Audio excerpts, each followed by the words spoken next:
जब जब युद्ध होता है वो सिर्फ गोलियों, मिसाइलों और धमाकों तक सीमित नहीं रहता। वॉर के पीछे छूट जाते हैं निशान जो दिखते नहीं लेकिन पूरी जिंदगी को जकड़ लेते हैं।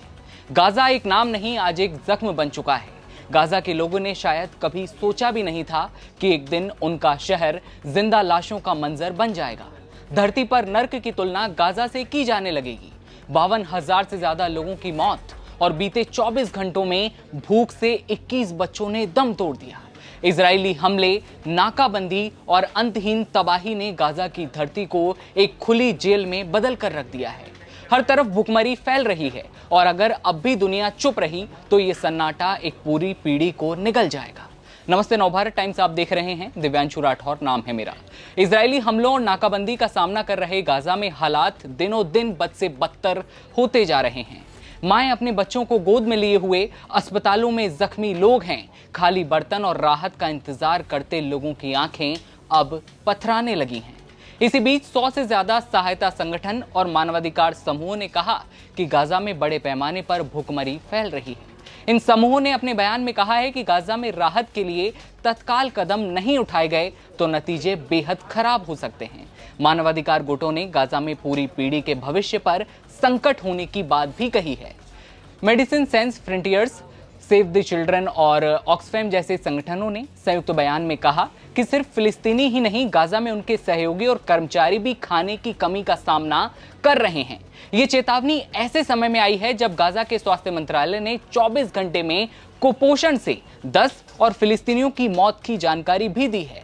दूसरी ओर गाजा में आपूर्ति की नियंत्रित करने वाले इजराइल ने संगठनों की चेतावनी को खारिज करते हुए उन पर हमास के समर्थन का आरोप भी लगाया है।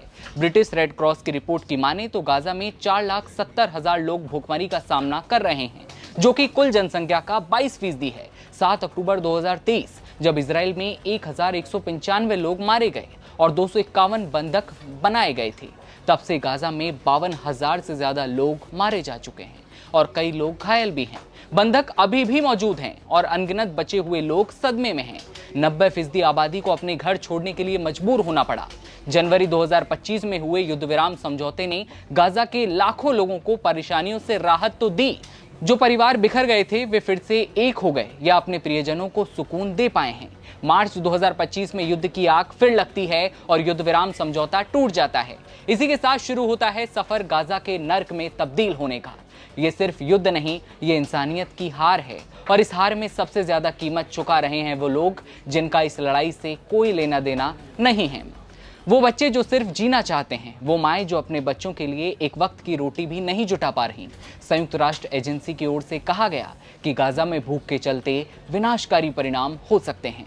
विश्व स्वास्थ्य संगठन WHO के मुताबिक गाजा में गर्भवती और स्तनपान कराने वाली महिलाओं में से 20% महिलाएं कुपोषण का शिकार हैं। WHO ने आने वाले समय में हालात और खराब होने की ओर इशारा किया है। संयुक्त राष्ट्र यौन एवं प्रजनन स्वास्थ्य एजेंसी ने कहा है कि गाजा में भुखमरी, मनोवैज्ञानिक आघात और स्वास्थ्य सेवा की गिरावट की वजह से बच्चों का जन्म मुश्किल हो सकता है। UNFPA की चेतावनी ये भी है कि हालात एक पूरी पीढ़ी के अस्तित्व के लिए खतरा हैं। संगठन ने 2025 की पहली छमाही के आंकड़े पेश भी किए हैं, जिनके अनुसार जन्म दर में तेजी से गिरावट आएगी। UNFPA ने जनवरी से जून तक 220 माताओं की मौत भी दर्ज की है।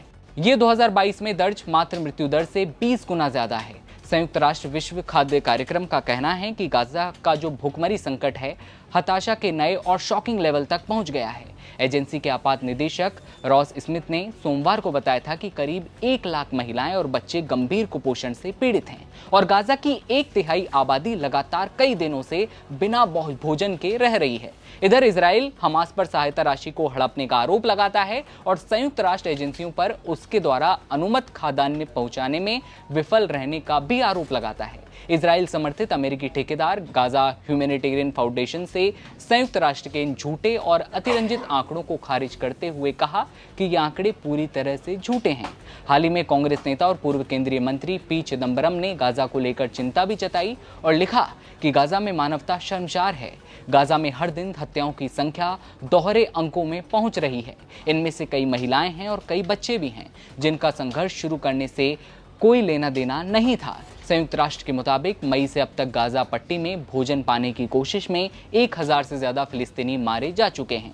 ये लिखा पी चिदम्बरम ने। आगे लिखा कि शरणार्थी शिविरों में भूखे बच्चों की तस्वीरें आप भी देखिए। साफ है कि वे भूख से मर रहे हैं, दुनिया सो रही है और जब वो जाग रहे हैं तो उसकी अंतरात्मा दबी हुई है। गाजा की इस राख में अब भी कोई बच्चा आसमान की ओर देखकर शायद एक टूटा हुआ तारा मांग रहा है, पर क्या हम उसे उसका बचपन लौटा पाएंगे? पूरी खबर और आंकड़े जुटाने में मदद की रिजवान ने। मेरा नाम दिव्यांशु राठौर है। अपनों का ख्याल रखिए और देखते रहिए नवभारत टाइम्स। नमस्कार।